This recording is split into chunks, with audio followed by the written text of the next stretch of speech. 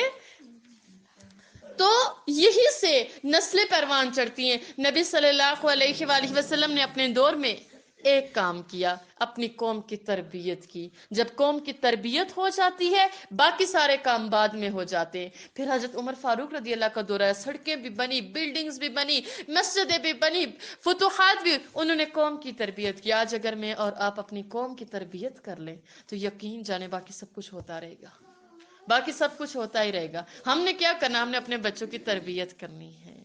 اور تربیت کیسے کرنی ہے؟ اسلام کے رنگ میں رنگ کر تربیت کرنی ہے. ہم اپنے بچوں کو یہ تو بہت آسانی سے سکھا لیتے ہیں، بچوں وہ نا اکیلے لنچ کرنا، ٹھیک ہے نا، وہ دوسرے بچے گندے ہوتے ہیں، ان کو نوزی بھی، یہ بھی ہے، وہ بھی ہے، تم کسی لنچ کرنے کی ضرورت نہیں ہے، ٹھیک ہے، گندے ہو جاؤ، اس کے پاس نہیں بیٹھنا، اس کے پاس نہیں بیٹھنا. یہ تربیت نہ کریں ہم، یہ تربیت کریں بچوں سارے بہن بھائی ہو. ہمارے اندر یہ بھی چیز بڑی ہے، میں بہت بڑی ہوں، وہ دوسرا مجھ سے کم تر ہے نہیں. ہم خاندانوں کو، ہم قبائل کو، ہم نسلوں کو، ہم ذاتوں کو لے کر بڑے چلتے ہیں نا. غلط تو نہیں کہہ رہی؟ ایون کہ اگر رشتہ بھی کرنا ہو تو اپنی برادری سے باہر کر کے پتہ نہیں ناک ہمارا کٹ جائے گا. جبکہ میرے رسول اللہ اسی امتیاز کو ختم کرنے کے لیے آئے تھے. آپ علیہ الصلوۃ والسلام نے خطبہ حجۃ الوداع پر کیا فرمایا تھا؟ کسی کالے کو، کسی گورے پر، کسی گورے کو، کسی کالے پر، کسی عربی کو، کسی عجمی پر، کسی عجمی کو، کسی عربی پر کوئی فوقیت حاصل نہیں، سب برابر ہے. میں اور آپ کون ہوتے ہیں فرق کرنے والے؟ اور اکثریت ایسا ہوتا ہے کہ اگر ہمیں رشتے بھی کرنے ہوں تو کیا چاہتے ہیں؟ اپنے سٹیٹس کا بندہ. ایسے نہ کیا کریں. اس چیز کو ہم اہل القرآن نے ختم کرنا ہے انشاءاللہ، کرنا نا انشاءاللہ. یہ ذاتی سسٹم، یہ ذات کا سسٹم، یہ قبائل کا سسٹم، ہم نے ان سارے نظاموں کو پاؤں تلے روندنا ہے انشاءاللہ. ہم نے دیکھنی کیا چیز ہے؟ ہم نے اللہ کے قرآن کو دیکھنا، ہم نے اللہ کے دین کو دیکھنا ہے. اور خدا را جب آپ اپنے بچوں کی شادیوں کا پروگرام کریں یا رشتے ڈھونڈیں تو صرف چٹے منہ نہ دیکھا کرے، سیرت دیکھا کرے، دینداری دیکھا کرے، با حیا کتنی ہے عورت، با پردہ کتنی ہے عورت، آپ کی نسلیں سدھر جائیں گی. اگر آپ نے باقی سب کو ڈھونڈنا کو شروع کر دیا نا، خوبصورت مل جائے گی، قد کاٹ بھی اچھا ہو جائے گا، سنی بھی اسی، فیشن میں بھی بہت آگے ہوں گی، یاد رکھیے گا نسلیں تباہ ہو جائیں گی. اس لیے پہلے کیا کہا کرتے تھے؟ اگر کسی کے گھر سے رشتہ کرنا ہے تو اس کی نانی کو دیکھو، اس کی ماں کو دیکھو. لیکن آج کل الٹ ہو چکا ہے، کیونکہ آج کل ماؤں پہ بچے نہیں جاتے نا، کیونکہ تربیت ہی ویسی نہیں کی ہے. تو آج کل تھوڑا سا الگ بن چکا ہے ماحول. بہر کیف اللہ تعالیٰ ہمیں محفوظ فرمائے. تو یہی چیزیں اگر ان پر آپ عمل کر گے، یہ جتنی چھوٹی چھوٹی چیزیں بتائی جا رہی ہیں نا، اگر یہ ہمارے اندر سے نکل گئی تو آپ اس رمضان کے بعد انشاءاللہ محسوس کریں گے کہ آپ ایک الگ شخصیت بن چکے. ٹھیک ہے؟ ویسے آپ بن بھی رہے ہوں گے انشاءاللہ اگر عمل کر رہے ہوں گے تو. ویسے کہتے نہیں ہیں کچھ گھر والے کہ آپ بڑی اچھی ہو رہی ہیں آج کل؟ ہماری ایک آنٹی ہے، وہ ایک اور مدرسے میں، تو وہ کہتی ہے میں کہا کچھ فرق، کچھ کہتی ہیں ہاں صاحب کہتے ہیں فلا تو آئی کل بہت چنگی نہیں آئی. اچھا جی، کیا حرام کیا؟ پہلی چیز کہ کسی چیز کو اللہ کا شریک نہ بنانا، اور شریک کی میں نے آپ کو صورتیں بتا دی ہیں، تو وہ کام نہیں کرنا۔ دوسری چیز، اور ماں باپ سے بدسلوکی نہ کرنا۔ کرتے نہیں کرتے؟ امی کہہ دے بیٹا پانی پکڑنا، امی تو سے دسنا نہیں، میں کیا کام کرنے، ساپی اٹھی پی چھوڑانا، کہتے ہیں نا؟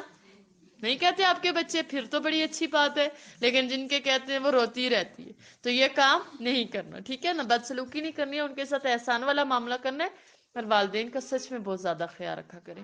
یہ وہ نعمت ہے نا کہ ان جیسا کوئی مل نہیں سکتا، جن کے نہیں ہیں ان سے پوچھ لیں، کم از کم کچھ اور نہ بھی کریں نا۔ تو پتہ ہے سب سے زیادہ تکلیف کیا دیتی ہے والدین کو؟ کہ جب ہم ان کے سامنے اپنی زبان چلاتے ہیں۔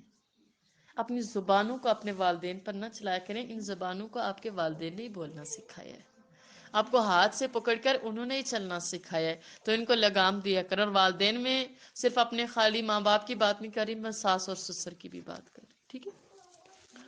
اچھا، اور مفلسی، غریبی کے ڈر سے اپنی اولاد کو قتل نہ کرنا۔ اور وہ میں نے پہلے بھی آپ کو مثال دی ہے، آج کل کیا کہتے ہیں، قدرا کسن اتنا راشن بس، ٹھیک ہے نہیں ضرورت، ٹھیک ہے؟ تو یہ چیزیں بھی ہم نے چھوڑنی ہے، کیونکہ تم کو اللہ تعالیٰ فرما رہے آپ کو اور ان کو ہم ہی رزق دیتے ہیں، یعنی رب العالمین ہی رزق دیتے ہیں، اور بے حیائی کے کام ظاہر ہوں یا پوشیدہ ان کے پاس نہ بھٹکنا، اللہ فرما رہے ان کے پاس بھی نہ جانا، اور کسی جان والے کو جس کے قتل کو اللہ نے حرام کر دیا ہے قتل نہ کرنا، مگر جائز طور پر ان باتوں کی وہ تمہیں تاکید کرتا ہے تاکہ تم سمجھو، اور یتیم کے مال کے پاس بھی نہ جانا، یتیم کے مال کے پاس بھی نہ جانا، مگر ایسے طریقے سے کہ بہت ہی پسندیدہ ہو، یہاں تک کہ وہ جوانی کو پہنچ جائیں، اور ناپ اور تول انصاف کے ساتھ پوری پوری کیا کرو۔ ہم کرتے ہیں انصاف کے ساتھ پورا ناپ اور تول؟ پڑوسیاں کو آٹا آندہ سا اس سے چکی نہ سب بانا نہ اوپلا توپلا تھا پچھڑا سا گڈ ہے، بہت اچھی بات ہے، کرنا یہ چاہیے کہ اپنی طرف سے زیادہ چلا جائے، لیکن ہم لوگوں کی عادت کیا ہوتی ہے، اکثر خواتین کے وہ یہ کام کرتی ہیں۔ میں بڑی مثالیں بھی دے سکتی ہوں، ناپ و تول کی کمی، لیکن ناپ اور تو دیکھیں سارے نا ایک جیسے نہیں ہوتے۔ ابھی ہم اجتماعیت کی بات کریں تو جو ایسے کرے گا اس کو پتہ چل جائے گا، اور پھر جس کے اندر یہ چیز ہوگی وہ نکال دے گا، اور جو نہیں کرتے وہ تو اچھے، وہ تو پہلے ہی اچھے۔ جو سارے عام کہتے ہیں دودھ آپ کو پانی والا چاہیے یا اصل چاہیے، دودھ کشمیر کی بات نہیں کرتے، الحمدللہ ہم سب ہمارے لوگ اچھے، ہم سب اچھے ہیں الحمدللہ اچھے، جو کچھ میں دیکھ کے آئی ہوں ہاں وہ پوچھتے ہیں کہ پانی والا چاہیے یا ایک نمبر چاہیے، وہ میرا بھائی میں کہتی ہوں کہ بھائی مجھے یہاں سے چائے نہیں صحیح ملی، تو کہتا ہے کہ باجی ادھر دودھ اصل سے کاٹا پی سکتا ہے، باقی کوئی چیز وہ تھوڑی دیر کے لیے کاٹا ایک دو منٹ کے لیے وہ پی سکتا ہے، ورنہ آپ کو ایسا اور مثلا ملتے ہی ہے وہاں جا کے مریض ہمارے کہتے ہیں آپ تھوڑا سا کھا لو، یہی بات ہے نا، دیکھیں یہ کیوں کمیاں ہیں، یہ ہمارے معاشرے میں اتنی برائیاں کیوں ہیں؟ یہ قرآن سے دوری کی وجہ سے، ہم نے اس کتاب کو کھولا ہی نہیں ہے ہمارے اندر۔ اگر یہ کتاب، تو میں یہی تو کہہ رہی ہوں ہم اٹھ جائیں تو تبدیلی آ سکتی ہے، ہم اٹھ جائیں تو انشاءاللہ بہت جلد اسلام پھر غالب آ سکتا ہے، ہمیں اٹھنا چاہیے، اور ایسے ہی یہ ختم ہوگا، ٹھیک ہے نا؟ جب ہماری نسلیں آگے آئیں گی، بہر کا یہ بھی عدل و انصاف میں کمی ہوتی ہے، پھر یہ بھی کمی ہوتی ہے کہ آپ نے ایک بچے کو جو بڑا تھا سوچ سمجھ رکھتا تھا ضد کرتا تھا، اس کو اپنے اچھا سوٹ لے کے دیا، چھوٹا تھا اس کو پتہ نہیں آتا ہے اس کیا پتہ تھا کی نہیں دے شڑا سے، یہ بھی نا انصافی ہے۔ آپ ایک بچے کو ایک چیز لے کے دے رہے، آپ سیم چیز وہی دوسرے کو لے کے دیں، ذرا بھی اوپر نیچے ہوا نا تو پکڑ بڑی سخت ہوگی۔ اللہ تعالیٰ مجھے اور آپ کو محفوظ فرمائے۔ اچھا، اس کے بعد یہ ہے کہ ہم کسی کو تکلیف نہیں دیتے مگر اس کی طاقت کے مطابق. اللہ فرما رہے لا نکلف نفسا الا وسعها. میں اور آپ کہتے نہیں مجھے کیسے یہ درد مل گیا، میں کیسے سہ جاؤں گی.